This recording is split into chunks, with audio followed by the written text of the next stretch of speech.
ನಮಸ್ಕಾರ ವೀಕ್ಷಕರಿಗೆ, ಕರ್ನಾಟಕ ಎಕ್ಸಾಮಿನೇಷನ್ನ ಇವತ್ತಿನ ಎಲ್ಲ ಅಪ್ಡೇಟ್ನ ನೋಡೋಣ. ಸೊ ನೋಡುವುದು ಸ್ಕ್ರೀನ್ ಮೇಲೆ ತೋರಿಸ್ತಾ ಇದ್ದೀನಿ. ಮೊದಲನೇದು UGCET 2020 ಮೂಲ ದಾಖಲೆಗಳ ಅಪ್ಲೋಡ್ ಮಾಡುವ ಪ್ರಕ್ರಿಯೆ ಅಂತ. ಅಂದರೆ ಸಪ್ಲಿಮೆಂಟ್ರಿ ವಿದ್ಯಾರ್ಥಿಗಳಿಗೆ ನೀವು ಇದೊಂದು ಅವಕಾಶವಿದೆ. ಡಾಕ್ಯುಮೆಂಟ್ಸ್ನ ಅಪ್ಲೋಡ್ ಮಾಡಿ ವೆರಿಫಿಕೇಷನ್ ಮಾಡ್ಕೊಳ್ಬೋದು. ಅಥವಾ ಆಲ್ರೆಡಿ ರ್ಯಾಂಕಿಂಗ್ ಪಡೆದಿದ್ದು ಒಂದು ವೇಳೆ ನೀವು ಡಾಕ್ಯುಮೆಂಟ್ಸ್ನ ಅಪ್ಲೋಡ್ ಮಾಡದಿರುವಂಥ ವಿದ್ಯಾರ್ಥಿಗಳು ಹೇಳ್ತಾ ಇದ್ದೀನಿ, ಸಪ್ಲಿಮೆಂಟ್ರಿ ಕ್ಯಾಂಡಿಡೇಟ್ಸ್ಗೆ ಬಿಟ್ಟು ಹೊರತಾಗಿ, ಅಂದರೆ ಬೇರೆ ವಿದ್ಯಾರ್ಥಿಗಳು ಒಂದು ವೇಳೆ ಅಪ್ಲೋಡ್ ಮಾಡದೇ ಇದ್ದರೂ ಸಹ ನಿಮಗೆ ಅವಕಾಶವಿರುತ್ತೆ. ಅಪ್ಲೋಡ್ ಮಾಡ್ಕೊಳ್ಳಿ, ವೆರಿಫಿಕೇಷನ್ ಮಾಡ್ಕೊಳ್ಳಿ, ನಂತರ ಸ್ಲಿಪ್ ಪಡ್ಕೊಳ್ಳಿ. ಅದಾದ ನಂತರ ನೀವು ಆಪ್ಷನ್ ಎಂಟ್ರಿ ಅಂದರೆ ಸೆಕೆಂಡ್ ರೌಂಡ್ ಮತ್ತು ಆಮೇಲೆ ಸೆಕೆಂಡ್ ಎಕ್ಸ್ಟೆಂಡೆಡ್ ರೌಂಡ್ಗೆ ನೀವೆಲ್ಲ ಎಲಿಜಿಬಲ್ ಆಗ್ತೀರಾ. ಬಟ್ ಸಪ್ಲಿಮೆಂಟ್ರಿ ವಿದ್ಯಾರ್ಥಿಗಳು ಹೇಳಬೇಕಂತಂದರೆ ಮೊದಲು ಸೆಕೆಂಡ್ ರೌಂಡಲ್ಲಿ ಮೊದಲು ಕ್ಲಿಯರ್ ಆಗಿರುವಂಥ ವಿದ್ಯಾರ್ಥಿಗಳಿಗೆ ಅಲ್ಲಿ ಸೀಟನ್ನು ಹಂಚಿಕೆ ಮಾಡಲಾಗುತ್ತೆ.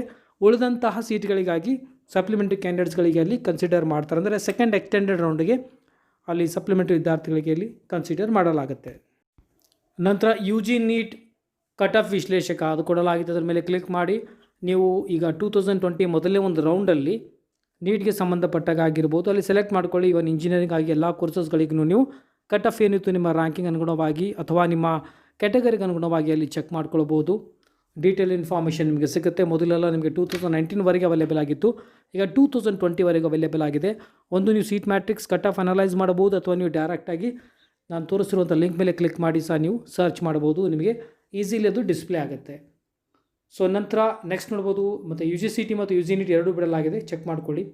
ಸೊ ನಂತರ ಈಗ ಹೊಸದಾಗಿ ಅಂದರೆ UGCETಗೆ ರಾಯಚೂರಿನ ಕೃಷಿ ವಿಜ್ಞಾನ ವಿಷಯದಲ್ಲಾದ ಸೀಟ್ ಮ್ಯಾಟ್ರಿಕ್ಸ್, ಅಂದರೆ ಹೊಸದಾಗಿ ಈ ಒಂದು ಗ್ರ್ಯಾಂಟ್ ಆಗಿರುವಂಥ ಕಾಲೇಜ್ ಇದೆ, ಇದರ ಸೀಟ್ ಮ್ಯಾಟ್ರಿಕ್ಸ್ ಬಿಡಲಾಗಿದೆ. ಅಂದರೆ ಹೊಸದಾಗಿ ಆ್ಯಡ್ ಮಾಡಲಾಗಿದೆ. ಯಾವ ವಿದ್ಯಾರ್ಥಿಗಳು ಸೆಕೆಂಡ್ ರೌಂಡಲ್ಲಿ ಟ್ರೈ ಮಾಡ್ತಾ ಇದ್ದೀರಾ, ಸೊ ಈ ಕಾಲೇಜ್ಗೆ ಸಂಬಂಧಪಟ್ಟಾಗಿ ನೀವು ಸೀಟ್ಗಳಲ್ಲಿ ಆಯ್ಕೆ ಮಾಡ್ಕೊಳ್ಬೋದು. ಕ್ಲಿಕ್ ಮಾಡಿ ಸೀಟ್ ಮ್ಯಾಟ್ರಿಕ್ಸ್ನ ನೋಡ್ಕೊಳ್ಳಿ. ಅಲ್ಲಿ ಕ್ಯಾಟಗರಿ ವೈಸ್ ಎಷ್ಟು ಸೀಟ್ಗಳು ಲಭ್ಯವಿವೆ ಅನ್ನೋದಲ್ಲಿ ತೋರಿಸಲಾಗಿದೆ. ಸೊ ನಂತರ ನೋಡ್ಬೋದು ಡಿಪ್ಲೊಮೊ CET ಅಂದರೆ ಲ್ಯಾಟ್ರಲ್ ಎಂಟ್ರಿ, ಇಂಜಿನಿಯರಿಂಗ್ ಹೋಗೋದಕ್ಕಾಗಿ. ಸೊ ವಿದ್ಯಾರ್ಥಿಗಳಿಗೆ ಅಪ್ಲಿಕೇಶನ್ ಹಾಕಿರ್ತಾರೆ, ಪ್ರಿಂಟ್ ಬೇಕಾದರೆ ಡೌನ್ಲೋಡ್ ಮಾಡ್ಕೊಳ್ಬೋದು. ಓಕೆ, ಅಪ್ಲಿಕೇಶನ್ನ ಡೌನ್ಲೋಡ್ ಮಾಡ್ಕೊಳ್ಳಿ. ಸೊ ಆಮೇಲೆ ಸಪ್ಲಿಮೆಂಟ್ರಿ ವಿದ್ಯಾರ್ಥಿಗಳಿಗೆ ಒಂದು ರ್ಯಾಂಕಿಂಗ್ ನೋಡಲು ಆಲ್ರೆಡಿ ಲಿಂಕ್ ಇದೆ, ಕ್ಲಿಕ್ ಮಾಡಿ ರ್ಯಾಂಕಿಂಗ್ ನೋಡ್ಕೊಳ್ಳಿ. UGCET ಸೆಕೆಂಡ್ ರೌಂಡ್ ವಿದ್ಯಾರ್ಥಿಗಳಿಗೆ ವೇಳಾಪಟ್ಟಿಯನ್ನು ಬಿಡಲಾಗಿದೆ, ಆಲ್ರೆಡಿ ವೀಡಿಯೋ ಮಾಡಿದ್ದೀನಿ, ಅದರ ಲಿಂಕ್ ಸಹ ಕಮೆಂಟ್ ಸೆಕ್ಷನಲ್ಲಿ ಕೊಟ್ಟಿರ್ತೀನಿ, ಕ್ಲಿಕ್ ಮಾಡಿ ಚೆಕ್ ಮಾಡ್ಕೊಳ್ಳಿ. ಸೊ ಮತ್ತು ಆಮೇಲೆ UGNEETನಲ್ಲಿ ಹೋದಾಗ ನಿಮಗೆ ಎರಡನೇ ಸುತ್ತಿನ ಆಯ್ಕೆ ಪ್ರವೇಶ ಲಿಂಕ್ ಇದೆ, ಅಂದರೆ ಕ್ಲಿಕ್ ಮಾಡಿ ನೀವು ಪ್ರಯಾರಿಟಿನ ಬದಲಾಯಿಸ್ಕೊಳ್ಬೋದು. ಭಾಳ ಬೇಗನೆ AIQಗೆ ಉಳಿದಿರುವಂಥ ಸೀಟ್ಗಳು ಇವತ್ತು ಅಂದರೆ 4:30 ಅಂತ ಹೇಳಲಾಗಿದೆ. 7 ಅಥವಾ 8 o'clockವರೆಗೂ ನೀವು ಅವೈಲೇಬಲ್ ಆಗುತ್ತೆ.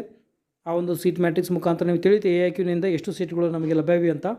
ಸೆಕೆಂಡ್ ರೌಂಡಲ್ಲಿ ಅವೈಲೇಬಲ್ ಇರುತ್ತೆ. ಮತ್ತು ಆಮೇಲೆ ಈಗ ಫಸ್ಟ್ ರೌಂಡಲ್ಲಿ ಯಾವ ವಿದ್ಯಾರ್ಥಿಗಳು ಕೆಲವರು ಚಾಯ್ಸ್ 1 ಮಾಡ್ಕೊಂಡಿರ್ತಾರೆ, ಪೇ ಮಾಡಿರೋದಿಲ್ಲ, ಅಂಥ ಸೀಟ್ ಅವೈಲೇಬಲ್ ಇರುತ್ತೆ. ಚಾಯ್ಸ್ 3 ಮಾಡಿ ಕ್ಯಾನ್ಸಲ್ ಮಾಡಿರ್ತಾರೆ, ಆ ಸೀಟ್ ಅವೈಲೇಬಲ್ ಆಗಿರುತ್ತೆ.